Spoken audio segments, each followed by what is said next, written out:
Center of this bridge up about 10 or 15 feet, so I don't quite know how they're going to do that, but that's kind of the projected plan at the moment. No, that does, it seems like an awful lot of money to spend just to accommodate some more ships in our port. But Savannah is a huge port. They figure for every dollar that they spend here, they have about a $7 return on that dollar. So if they do not want to be constrained by getting these bigger and bigger ships into our port. I don't know if you heard me kind of mention in the opening spiel, Savannah's the third biggest shipping port here in the country. First you'd have Long Beach, LA, kind of way the biggest port in the US, followed by Newark. You have Savannah combined with Brunswick at number 3, kind of our sister port to the south. I just moved here a few years ago. That kind of surprised me. I did not realize Savannah was so big in the shipping industry. Kind of the main reason for that is its location. If you look on a map and pretty much draw a line due south of Cleveland, Ohio, you come right through Savannah. It kind of makes Savannah the westernmost major port on the East Coast. It saves those shipping companies a lot of money. The railways and the freight railways and the semis, they don't have to travel quite so far to the east to be able to meet up with these ships. These ships are able to travel further inland than they can on any other location on the East Coast. 76% of the population. But those types of vehicles would come in on a ship. We obviously don't have one in here today, but it's called a row ship. Kind of a strange looking ship. It stands for roll on, roll off. Essentially anything that goes on that type of ship is kind of driven on or driven off or in some sort of trailer. It's kind of like a giant parking garage. We're able to move all these vehicles on ships like that. Also do have a lot of vehicles that also get moved in and out of here as well. All those vehicles are actually exported out to other locations. Those ships are actually capable of carrying up to about 4,000 vehicles. The kinds of vehicles that we actually 24 city squares that Oglethorpe designed. 22 of those city squares are still in existence today. Much like Chippewa Square, if you guys watched the movie Forrest Gump, a lot of that was filmed here in Savannah. But originally, Savannah was known as a debtor's colony by Oglethorpe. Quite a few things were illegal at the time: slavery, alcohol, lawyers, and sorry Catholics, but no Catholics were allowed here as well. That all kind of changed in 1754 when slavery was actually legalized.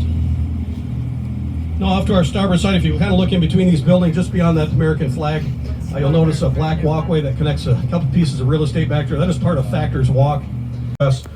Pretty much knocked on the door. There was a single caretaker there in charge of that fort. Pretty much turned over the keys, and that was kind of the end of that without even a shot fired. Now that made people here in Savannah feel pretty secure. The Confederate rocks in front, how high that tide's actually going to come up in the next 6 hours or so. And if you look at the fort, they actually have a reenactor there in front kind of waving his flag at us, giving us a hello.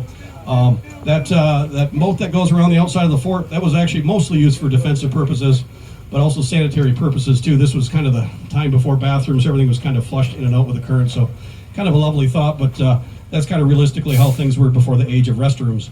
Originally, the CSS Georgia was built to be a blockade runner. As I mentioned, the Union had a blockade set up off the mouth of the river. The Confederates wanted something that could kind of punch through that blockade to be able to get supplies back and forth, but they kind of were in a little bit of a pickle themselves because of that blockade, they didn't have the proper materials to build a proper gunship. So what they kind of found themselves doing was taking any kind of iron or steel they could get their hands on, whether it be ripping up railroad tracks. And scan to book the cruise now.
Seeing it Riverboat blowing to a million pieces, season 3, episode 2. That most definitely was not the Savannah we're kind of looking at the bench we're standing on now. So it's kind of the competition Riverboat in that series. All kinds of Hollywood special effects and pyrotechnics.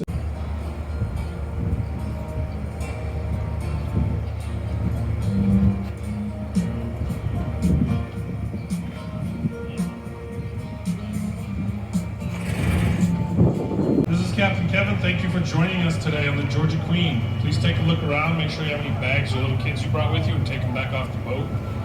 The crew will let you know once they have the ramp down when it's safe to